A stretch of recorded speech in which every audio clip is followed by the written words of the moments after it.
Situé à 2 km du centre de la ville de Saint-Émilion, le vignoble de Vieux-Guillou est une très ancienne propriété familiale, déjà référencée à Montéguillon dans le Charles Cox 1868.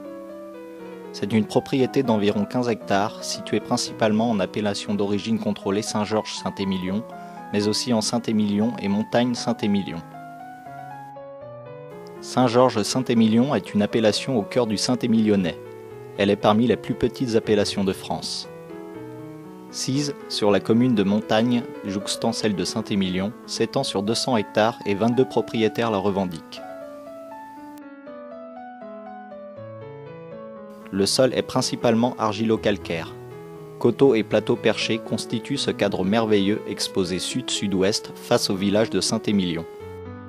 Cette disposition assure ainsi un ensoleillement maximal nécessaire à une bonne maturation des fruits. C'est une terre à vigne depuis très longtemps. Il est permis de présumer que cette terre accueille la vigne depuis l'époque gallo-romaine, car ceux-ci ont introduit la vigne en Aquitaine. Le vignoble de Vieux-Guillou est constitué des cépages traditionnels, Merlot, Cabernet Franc, Cabernet Sauvignon, Code Rouge répartis en plusieurs grandes parcelles sur l'ensemble de l'appellation. Cette présence sur quasiment l'ensemble du territoire de Saint-Georges fait que le vin de Vieux-Guillou présente une certaine complexité et révèle ainsi tout le terroir et toute sa minéralité. La majeure partie des vignes a plus de 40 ans.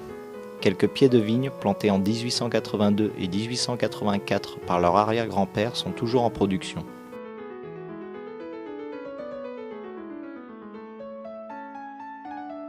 La densité de plantation est de 5500 pieds hectares et la production moyenne est de 54 hectolitres.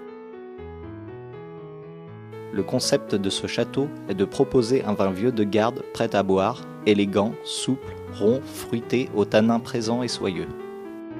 Au final, environ 70 à 90 000 bouteilles en moyenne agréées selon ce concept pourront être proposées à une clientèle essentiellement constituée de particuliers, sur place et par expédition nationale et internationale.